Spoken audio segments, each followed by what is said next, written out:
Mark 8. In those days, the multitude being very great, and having nothing to eat, Jesus called his disciples unto him, and saith unto them, I have compassion on the multitude, because they have now been with me 3 days, and have nothing to eat. And if I send them away fasting to their own houses, they will faint by the way. For divers of them came from far. And his disciples answered him, From whence can a man satisfy these men with bread here in the wilderness?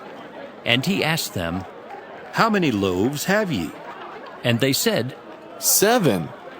And he commanded the people to sit down on the ground. And he took the 7 loaves, and gave thanks, and brake, and gave to his disciples to set before them. And they did set them before the people. And they had a few small fishes, and he blessed and commanded to set them also before them. So they did eat, and were filled. And they took up of the broken meat that was left 7 baskets. And they that had eaten were about 4,000, and he sent them away. And straightway he entered into a ship with his disciples, and came into the parts of Dalmanutha. And the Pharisees came forth, and began to question with him, seeking of him a sign from heaven, tempting him. And he sighed deeply in his spirit, and saith, Why doth this generation seek after a sign? Verily I say unto you, there shall no sign be given unto this generation. And he left them, and entering into the ship again, departed to the other side.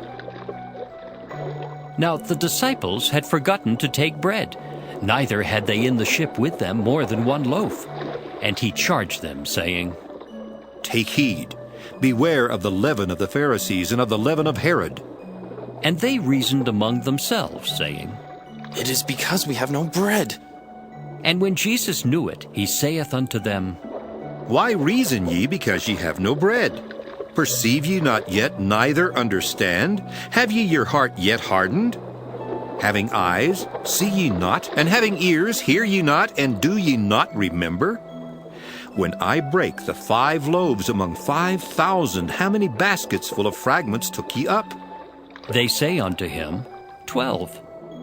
And when the 7 among 4,000, how many baskets full of fragments took ye up? And they said, 7. And he said unto them, How is it that ye do not understand? And he cometh to Bethsaida, and they bring a blind man unto him, and besought him to touch him. And he took the blind man by the hand, and led him out of the town. And when he had spit on his eyes, and put his hands upon him, he asked him if he saw aught. And he looked up and said, I see men as trees, walking. After that he put his hands again upon his eyes, and made him look up. And he was restored, and saw every man clearly. And he sent him away to his house, saying, Neither go into the town, nor tell it to any in the town. And Jesus went out, and his disciples, into the towns of Caesarea Philippi. And by the way he asked his disciples, saying unto them, Whom do men say that I am? And they answered, John the Baptist, but some say Elias, and others one of the prophets. And he saith unto them, But whom say ye that I am? And Peter answereth and saith unto him, Thou art the Christ. And he charged them that they should tell no man of him.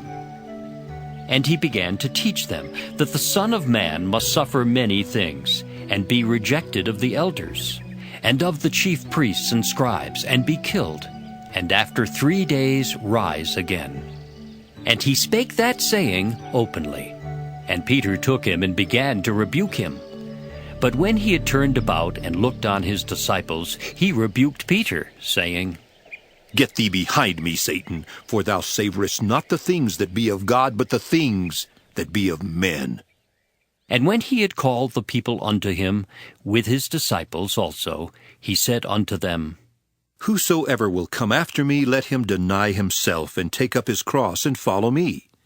For whosoever will save his life shall lose it. But whosoever shall lose his life for my sake and the gospel's, the same shall save it. For what shall it profit a man if he shall gain the whole world and lose his own soul? Or what shall a man give in exchange for his soul? Whosoever therefore shall be ashamed of me and of my words in this adulterous and sinful generation, of him also shall the Son of Man be ashamed, when he cometh in the glory of his Father with the holy angels.